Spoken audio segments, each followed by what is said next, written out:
Take the Leap is the podcast where we get real about the roller coaster that is entrepreneurship and life. Sure, some folks make running a business look like a walk in the park, but let's be honest, it's more like a wild ride through a theme park with a lot of unexpected twists and turns. Join us, your co-hosts, Ashlyn and Tori, as we spill the beans on our own real-life experiences and shine a spotlight on some amazing guests. From the highs of success stories to the lows of epic failures. And hey, we'll even throw in some cringe-worthy, laugh-out-loud, embarrassing moments for good measure. So buckle up and tune in every Tuesday and Thursday for a dose of raw, unfiltered truth about what it's really like to chase your dreams and build a business. Whether you're a seasoned entrepreneur or just dipping your toes into the startup world, we've got something for everyone. Even if it's just to make you think, wow, I'm glad I didn't do what they did.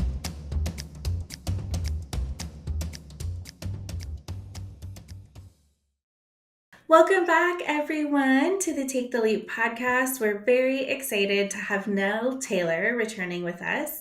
Nell, who uses they, them, and he, him pronouns, is an organizational development, diversity, equity, and inclusion, human resources, and fundraising strategy consultant with over 13 years of nonprofit experience. As the founder and steward of Now This Consulting, Nell guides organizations through operationalizing anti-racist principles into everyday operations and practices, moving their clients beyond DEI committees into direct action and organizational change. Their introduction to nonprofit work came out of their transition from houselessness when they were 18 years old. After experiencing exploitation at the hands of the nonprofit industrial complex, they set out to shift traditional practices in the internal systems that perpetuate harm throughout the nonprofit sector. Nell has supported clients in adopting non-hierarchical organizational structures, building out HR handbooks to align with equity values, building restorative justice-based accountability structures, ditching outdated and harmful fundraising practices, and many more human-centered projects for organizations looking to make long-term changes to center liberation. A member of the Confederated Tribes of the Umatilla Indian Reservation, Nell approaches their work with a simply stated motto: I'm just out here trying to indigenize the nonprofit sector. Welcome back, Nell. I'm so happy to have you. I'm realizing both times now, like, it is impossible for me to just write a short bio. I am so sorry to say all of that out loud. It's okay. There's nothing wrong with that. Yeah. I am so happy to be here with you guys. Thank you so much for having me back. Yes. Well, I think we've already released a couple of episodes where we've teased that we are going to talk about this topic. So really the question we have to dive in with you first is, what the fuck is happening in the world of DEI and nonprofits right now? Because I think we know it, but we want more people to know about what's happening. Yeah, I know, right? Well, I mean, so Trump became president and then all hell broke loose. And in the first 2 weeks of his presidency, he announced several executive orders targeting DEI specifically. And he basically blamed anyone who's not a white man who has a job as a DEI hire. Cut federal funding for DEI initiatives. And the way that this has impacted nonprofits is they're concerned that they'll lose the government funding they receive if they're doing DEI efforts, even if the funding that they get from the government isn't supporting those efforts. Mm-hmm. Because we've seen a list of like keywords that have been released where the government is like scrubbing websites, looking for people. And one of the keywords is women. Yeah. And another one is pregnant. So like, yeah. And so, nonprofits are honestly, they're out of an abundance of caution, have been kind of stepping back from their DEI work, which is really unfortunate. And unlike, we've seen for-profit organizations, Costco is one that everyone heard about, who are like doubling down on DEI in the face of this, but and great for them.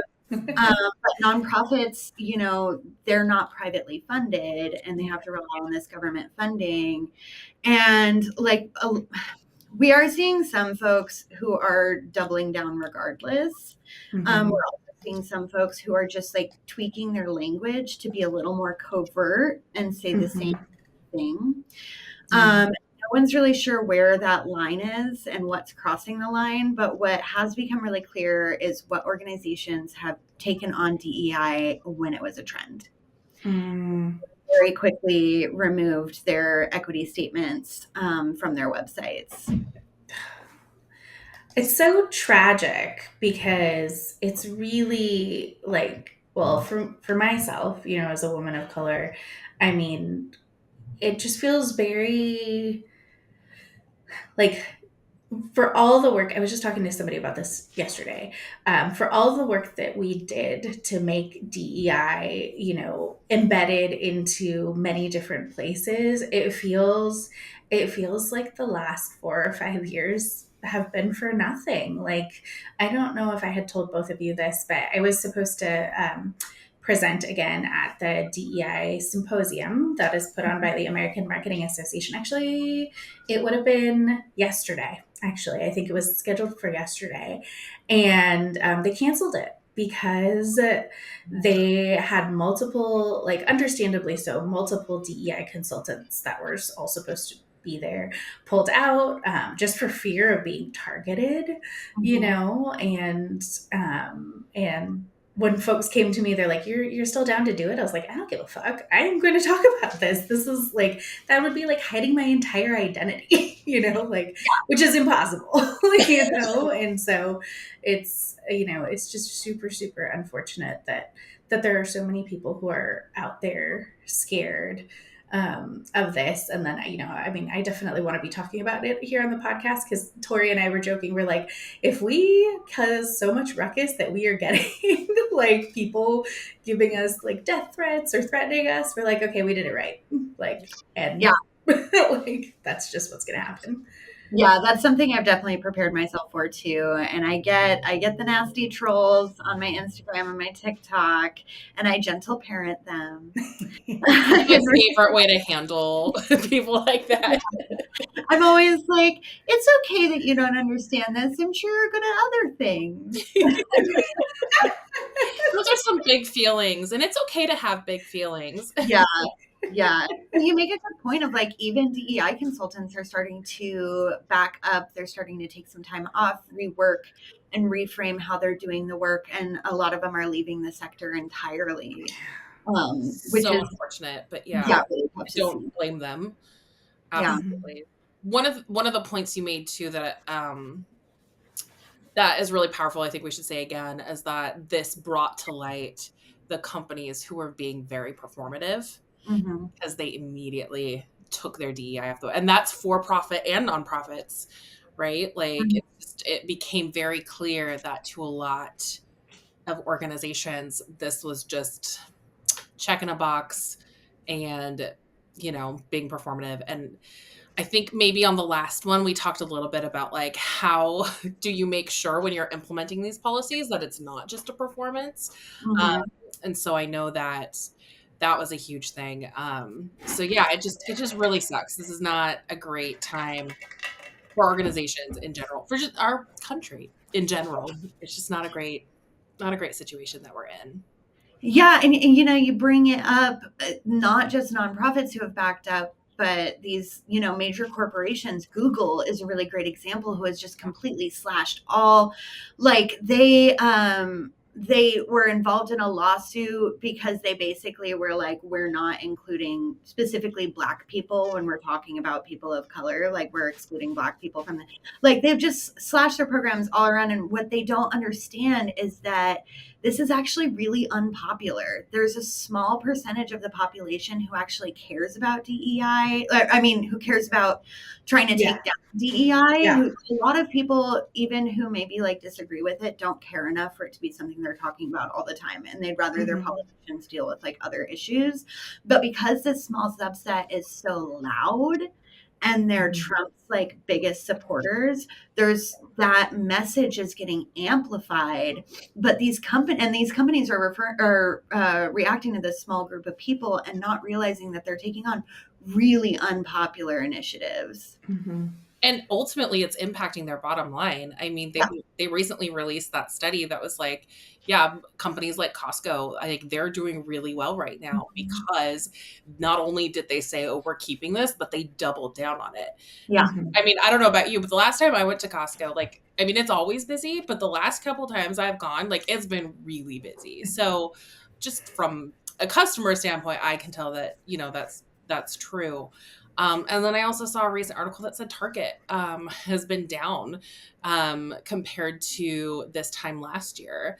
And I mean, you know, I'm not gonna pretend to be an economist and like make exact correlations between the two, but it does make sense. Like when you're doing something that is against not only the employees that work for you, but the customers who shop with you, that it doesn't make sense. Yeah, well, and that's, you touch on a point that I'm sure we'll talk about a little bit later, but you know, a lot of these DEI initiatives they heavily contribute to employee satisfaction and reduce turnover. So it's not just the public opinion that's going to cost you money if you're cutting down these programs, but it's going to cost you money in turnover, losing employees. You're going to get sued probably. It leaves you open to a lot of different kinds of lawsuits because the Equal Opportunity Employment Act has not changed. No. So, and a lot of anti-DEI initiatives that folks are trying to do are in direct conflict with the Equal Opportunity Employment Commission. Absolutely. Yeah. Gosh, yeah, that's really rough. Well, kind of on that same note, you know, obviously the world around us is shifting very rapidly. It's only been how many days since he's been in office? And there's just a lot of things right now that are happening externally in this world that we just can't control. So, yeah, obviously, how is it impacting you? How is it impacting your business? And then what advice would you give to others who are kind of impacted by the current state of things, whether that's DEI programming or just in general? Like, I feel like a lot of us entrepreneurs are just kind of freaking out about like all the challenges and changes that are coming our way that we cannot control. What do you have to say about that? Yeah, that's a great question. Do you have a couple hours? Yeah. Actually, yes, we do. Let's go. To answer your first question, I mean, as a DEI consultant, I've been heavily impacted. And you know, before we pressed record, I was chatting with you guys about like, yeah, this has personally impacted my business. I'm having to pivot, and like redo my SEO, and in ways that I didn't want to have to. You know, I want to make sure it's really clear in my messaging that I do radical work, that I center liberation and anti-racism, but having to kind of scrub some of these keywords. Initially, I was of the camp of like, let's not back down. Let's not change our language. Let's not, like, words are important. We need to be saying what we mean. And like, let's not let them win. And as it has gone on, I'm realizing like, okay, yeah, like the only way we're going to survive this and continue to do the actual work is to like kind of mask it in a way that protects us, puts a screen in front of it.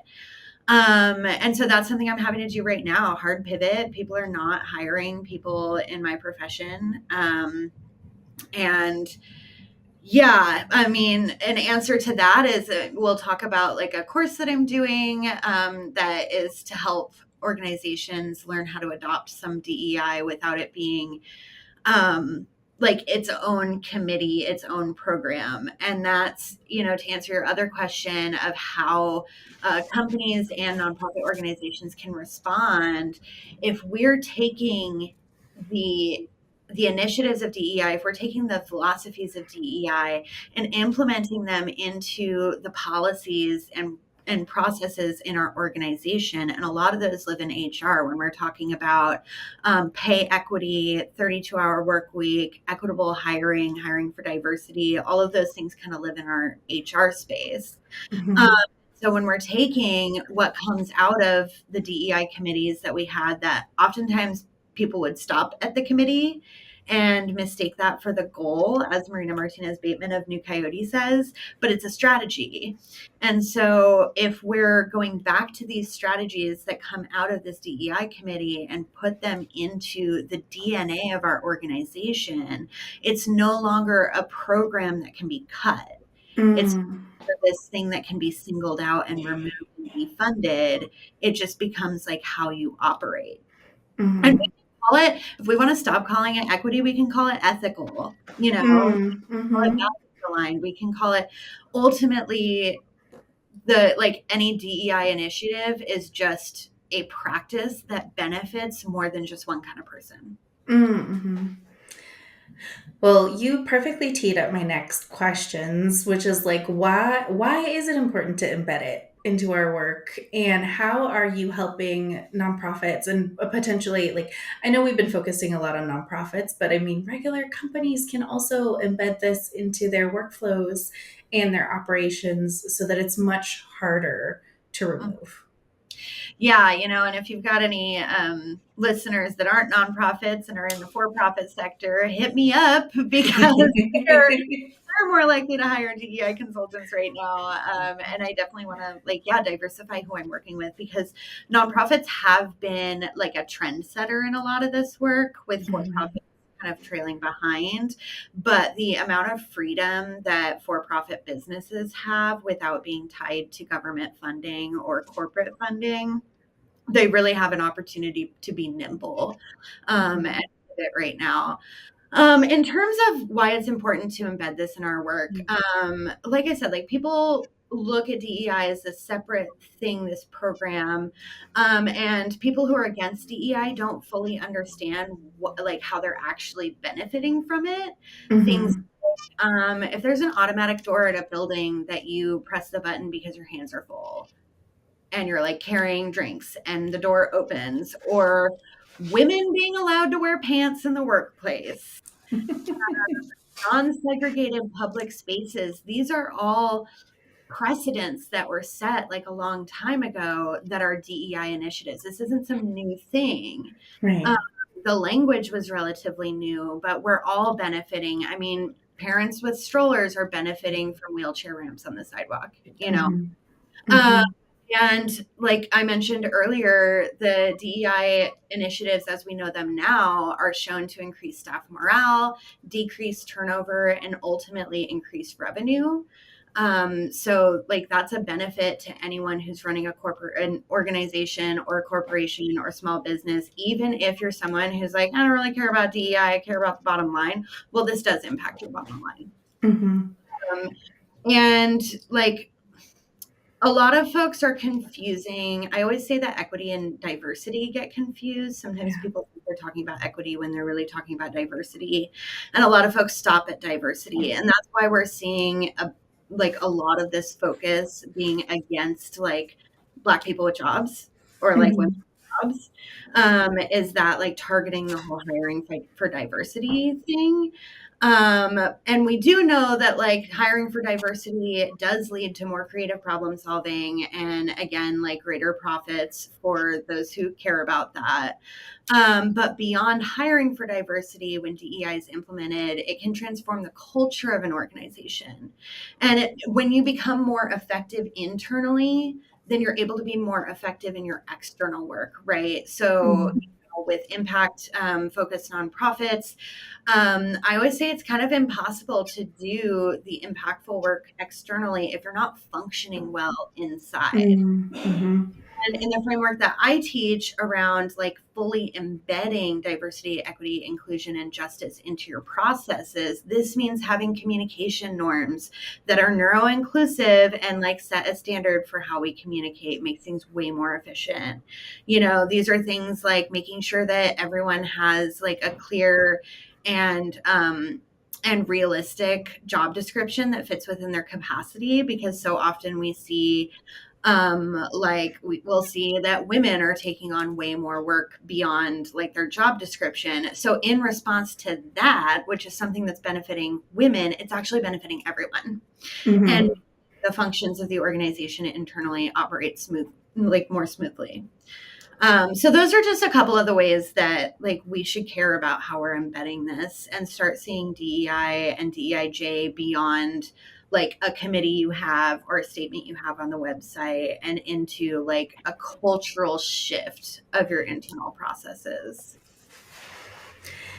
Yeah, I guess you bring up a good point there that like most of the very performative DEI work was more of that like external facing, like, look at me, I'm doing all the right things, like we had some LGBT, Pride Month products, like all of this, but you're like shitty internally to your LGBTQ employees and things like that. So I do think that that's really important too, that it needs to exist within the internal workings of an organization, probably like you said, even before you start to talk about it externally, because it's not authentic if you're not doing that first. Yeah, I mean, I think that it's literally impossible to truly practice equity and anti-racism in your external programs, in your communications, in your community, if you're not fully adopting it internally. Mm-hmm. And that's also a really good point. Like, I'm just thinking back now to just the companies I worked for, and me usually being the lower level staff member who had to help implement some of these things. And it really was just all external. Like, most of our internal people didn't even know what we were doing for these initiatives. Like, it was just so silly. Like, well, on that note, what's something you wish more people understood about this work? Yeah, that's a great question.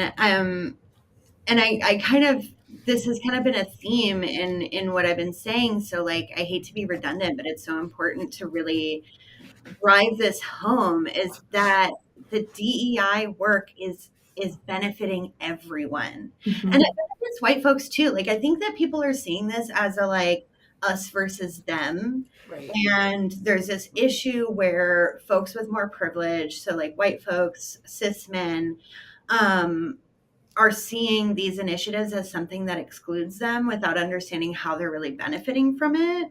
And when you're adopting like these truly radical approaches, looking at the full picture, like we all live under the thumb of white supremacy culture. Like that impacts white people too. And like men are impacted by the patriarchy.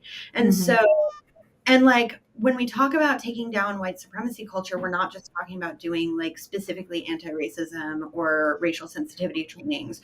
We're talking about like addressing all of the pieces that colonization has like integrated into like how we function as a society and teasing those out. And so things like hyper focus on perfectionism. That's kind of white supremacy culture that comes from like that wasn't existing in indigenous cultures and doesn't exist in so many other Eastern cultures, but is like something that's especially in corporate, especially in for-profit, is this like unattainable thing that's causing stress for everyone and makes people's jobs harder and it's worse for performance. So what people might not realize is that shifting the way we're looking at success indicators can be a product of DEI work. You know, it's like it's so much bigger than just this individual thing that we're like trying to target and get rid of or whatever. It's kind of like how when people say that they're not political or they don't care about politics, and like the one thing I wish they understood was that everything they are participating in is politics. It's like that. Yeah, it's like the people who complain about the government but don't vote when they have the right to vote. I'm like, come on, y'all. Like, Yeah. it's the one thing, or one, well, yeah, that's like a whole other tangent that we can get down of like the percentage of people who do not participate in their votes. But yeah, well. And one thing that I think, like I said, like diversity gets kind of pulled out. Equity is kind of a buzzword, but just think about the word inclusion. Like who doesn't want to be included in something? Right. That's representative of everyone. Yeah. belonging and include. They swapped it out. It's belonging and something else, but essentially it's just like another way to say inclusion. And Right. Well, like, and yeah. there's DEI. So there's DEI is the phrase we're all really familiar with, stands for diversity, equity, inclusion. And sometimes you'll hear DEIJ for justice, DEIB, which For is belonging. DEIA, or a combination of any of those, the A for accessibility. Mm-hmm. And the way I see it is like belonging is where equity and inclusion meet. Mm-hmm. And then accessibility is where diversity and equity meet. And all of that is in, I wish I had my pie chart. I'm like, I was gonna say I have that in one of your presentations that we can and include. all of that is kind of surrounded by justice as a bigger concept. Mm-hmm. Mm-hmm. Yeah. By the way, Nell is an excellent teacher. I've had multiple the grant writing class and nonprofit fundraising from you at this point. Thank you. Thank you. Well, and you guys are excellent teachers. I don't know when you're launching your course again, but just to remind your audience, I was like one of the first. Yes, that's right. Nell went through it when we were being messy weekend workshopping. Yes. It has come a long way since then. I do fear that like we've been doing it for so long now that like in a couple years it's going to be like we're going to have to redo it again because like things have changed so much. But yes, yeah, we are going to do another launch this year for sure. So. Yeah. Great. Yeah. Okay, pivoting slightly. What should people know about supporting nonprofits? Because we've already talked a ton about this gap in federal funding. I don't want to open the can of worms, but I mean there's a lot of money in foundations, private foundations, people who have already received tax benefits for donating money to things.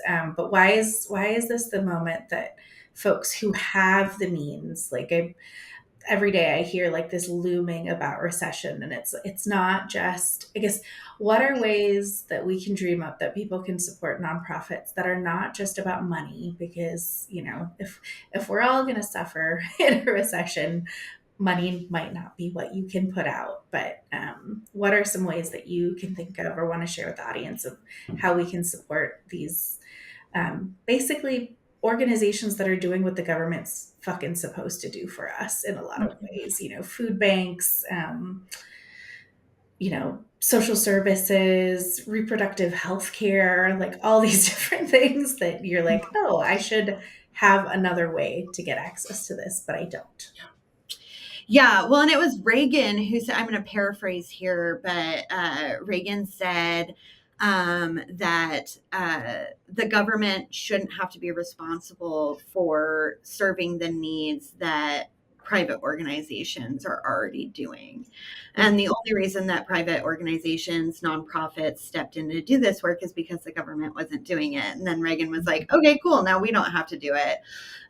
Which has created this dynamic where now it's private nonprofits who are underfunded, having to provide all these services.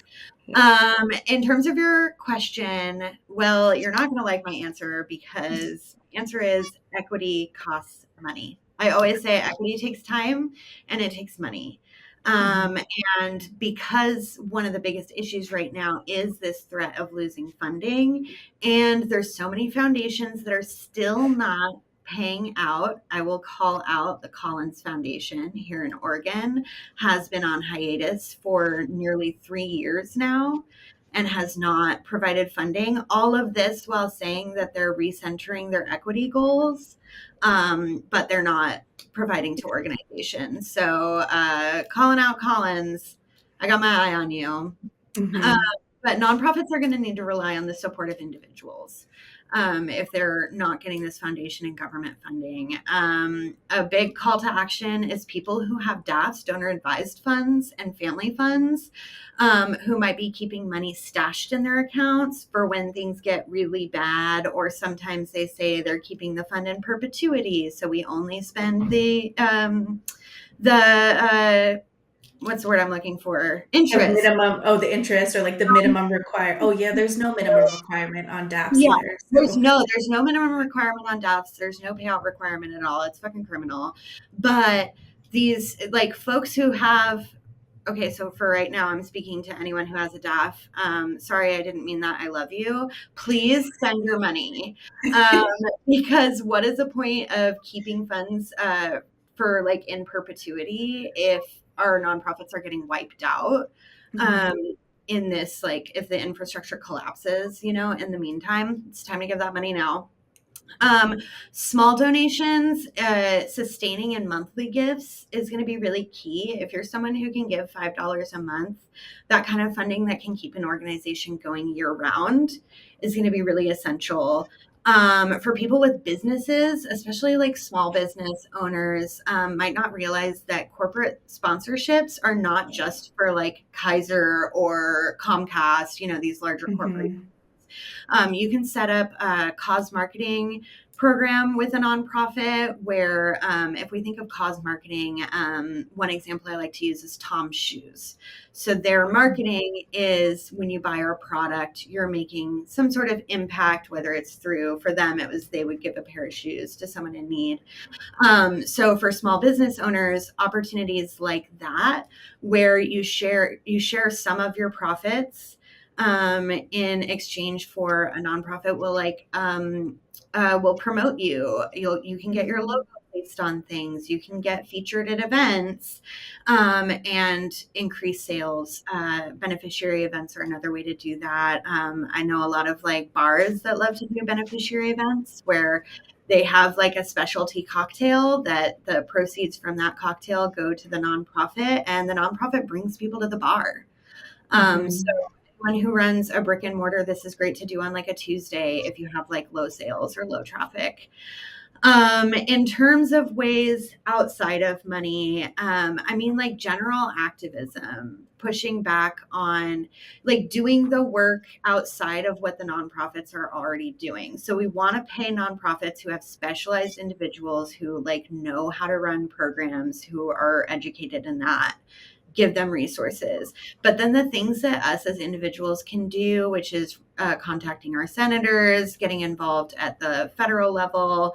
You can show up to Salem. There are lobby days, legislative sessions right now.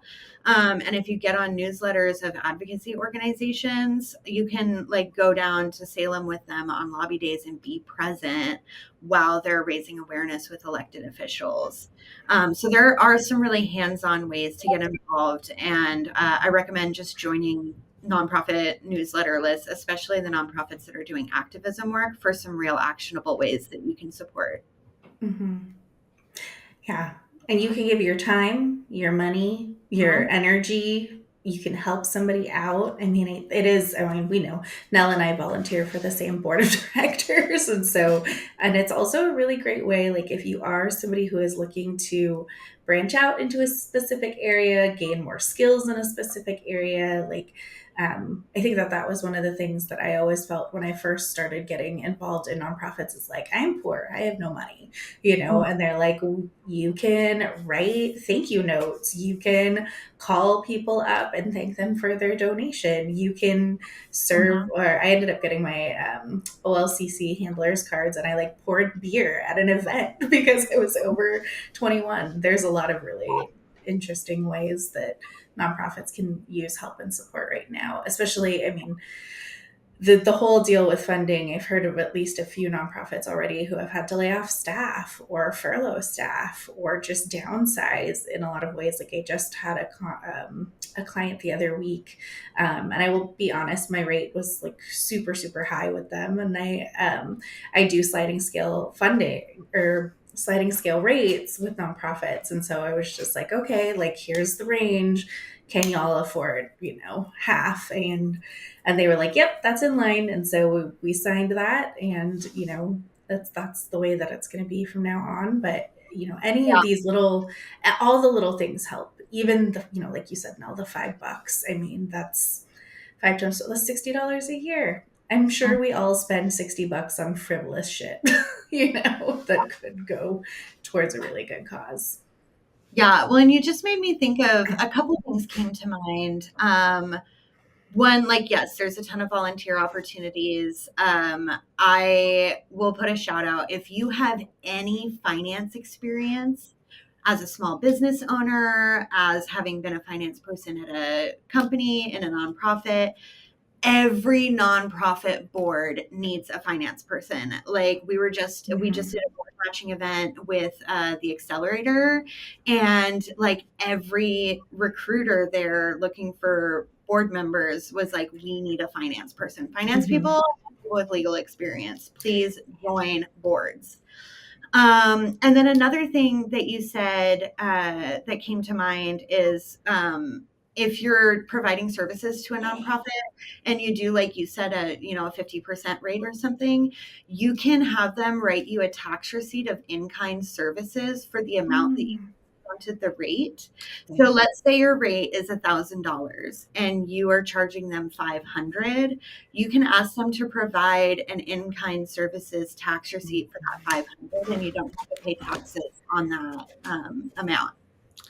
I'm writing this down because this is what's happening. Yeah, there's some like tricky legal stuff around that. It's not that complicated, but I'm not going to get into it right now. Give me Google search for in-kind services. But yeah, that's something I've been doing when I'm offering sliding scale. Yeah, that's really tip. Smart. I didn't even think about that, but I did give some free work to a nonprofit, and they just gave me a letter that said what the amount was for. And I didn't even think about doing that with my normal clients that I was giving a discount to. That's really smart. Yeah, it's a charitable contribution when it's from a 501c3. Right. Yeah. Awesome. Well, kind of shifting a little bit, are there any positive trends or shifts happening that you've noticed that you want to call out? Is there anything that we can look forward to in this? Yeah. So, we already mentioned like Costco. There are these large corporations that are doubling down, and that are not only doubling down, they're raising awareness to it. They're being loud about it, and kind of creating a space where that's acceptable. In addition to that, there's an author, Lily Zhang, who wrote DEI Deconstructed and Reconstructing DEI. And she has primarily worked in a lot of the DEI space, has been in like racial sensitivity trainings, awareness, unconscious bias, those kinds of trainings. And her books have been critical of how without success indicators and measurements, and without like real change, those initiatives don't really do anything. And so in response to the attack on DEI, Lily Zhang wrote an article in the Harvard Business Review debuting her new framework called the FAIR framework, which is taking a similar approach to the approach that I've been taking of finding ways to take the DEI concepts and put them into actual action in organizations. And I want to make sure I'm putting this right. So the FAIR framework is, okay, so it stands for fairness, access, inclusion, and representation. We're taking out, unfortunately, what we're having to do is take out the language that's specifically about like racial justice or gender justice, and having to use this more vague language. But Lily has really created a framework that consultants and organizations and companies can use to talk about DEI in a different way. So I recommend her article in the Harvard Business Review. It's a refreshing take on DEI work, and just shows that people are taking approaches to reframe and pivot and kind of fly under the radar. Yeah, we'll make sure to link the article because, I think that came out the day after Trump took office. Like it was like an immediate response. Yeah, she came out with that pretty quick. Yeah. Well, let me look at my notes though, because I did write this one down because I'm like, what are the positive trends? And that's what I've got. So like, seeing people pivot, seeing people, reframe, and then seeing businesses that are doubling down. Yeah, just good. Well, and then kind of building on that, what should people do if they actually give a shit about this stuff? Because I do think that I'm seeing a lot of folks out there who are not taking action, right? They are like, it's all useless. We can't do anything. But I think I want to remind people that, like, there's more of us than there are these idiots who are trying to get rid of this. And we need to remember that we do have power and capability. And yeah, I'll throw it to you, Nell. What the hell should we be doing? Yeah.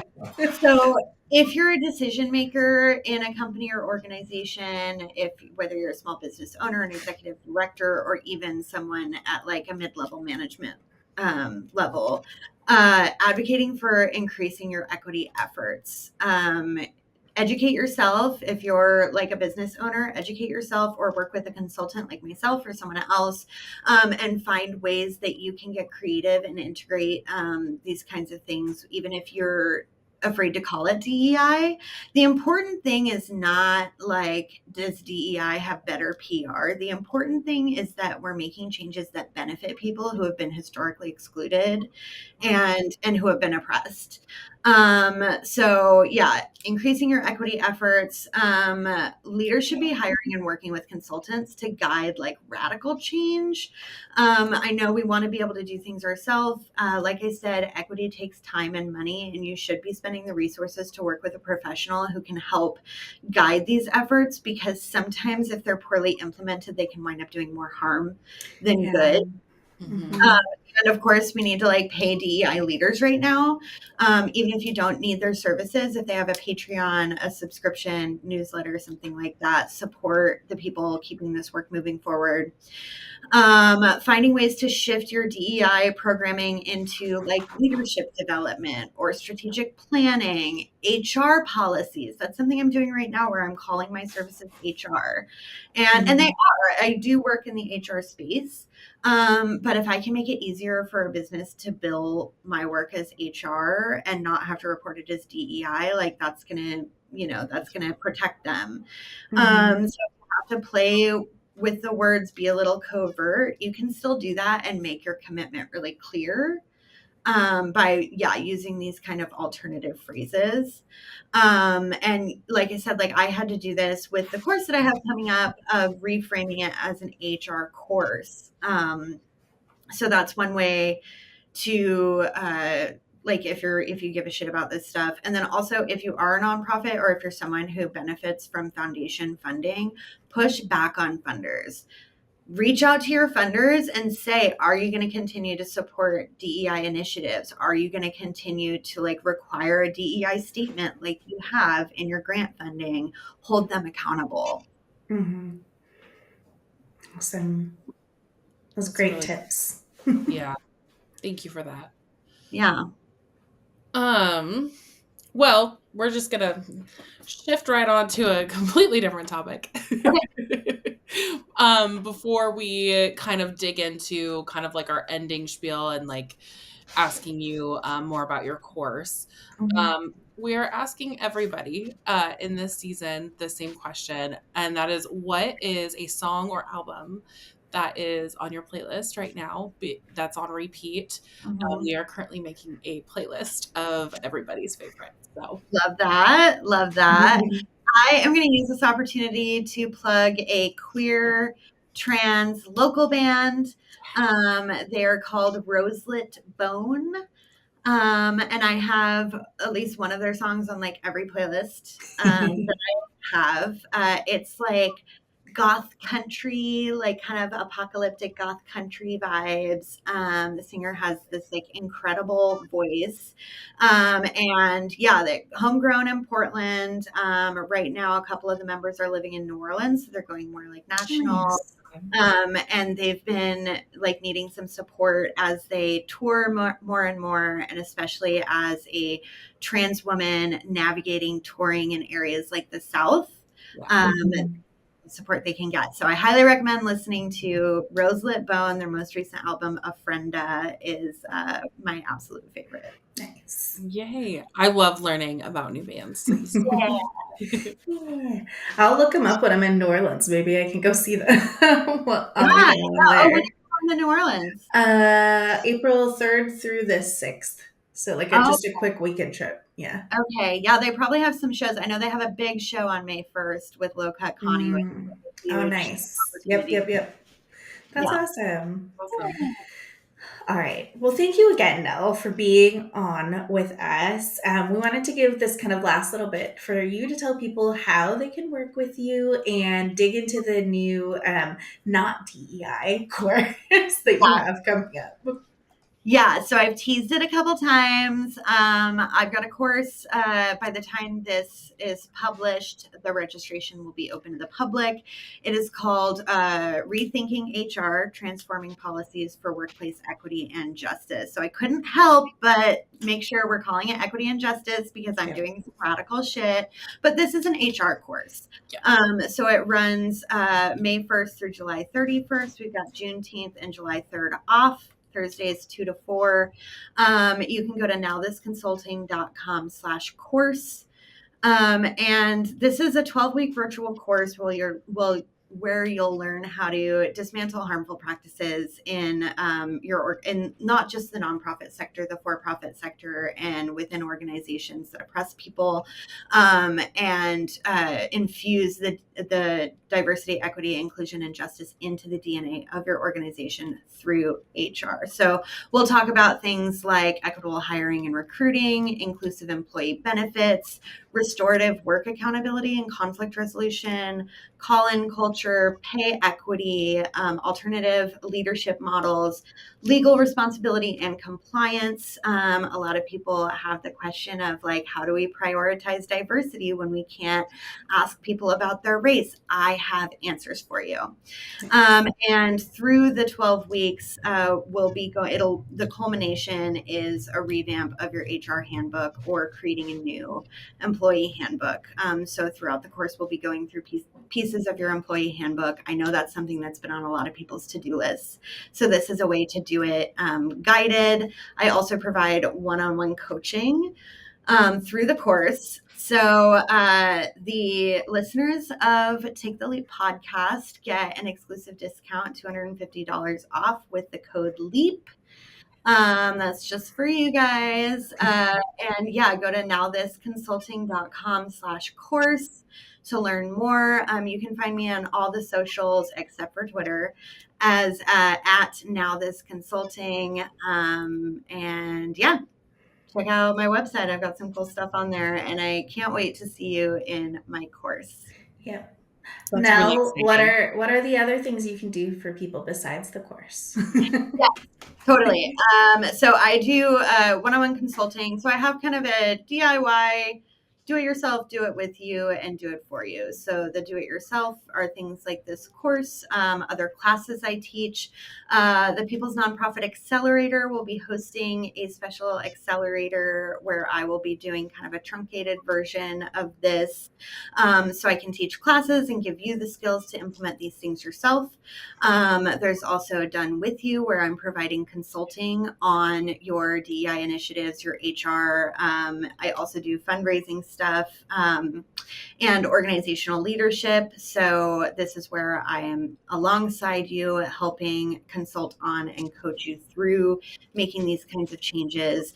And then there's Done For You services. Like I can come in, I can run a strategic planning process. I can facilitate a board retreat or a planning retreat. I can evaluate your employee handbook for you and make suggested changes for you. It's still a collaborative based model. But yeah, so basically, if you have any kind of projects or questions around organizational change, HR structures, and diversity, equity, inclusion, and justice, I'm your guy. Well, awesome. Thank you. Thank you for being so part much. of this with us today. I hope everybody is feeling more empowered to do some radical shit that needs to happen in the world. And like always, if you have a guest recommendation or have any questions for us or listener feedback, you can always send us an email at aloha@taketheleap-today.com or send us a DM on Instagram, and we will see everyone next time back here on Take the Leap. Thanks, Bye for everybody. now. Bye. Thank you for listening to the Take the Leap podcast. We hope you found useful takeaways you can apply to your entrepreneurial journey. Subscribe so you don't miss future episodes, and keep in touch and follow us on Instagram. If you have business questions, shoot us a direct message or leave us a comment. We'll try to cover it in an upcoming episode. And visit our website, taketheleap-today.com, for more resources like our online course that accompanies this podcast.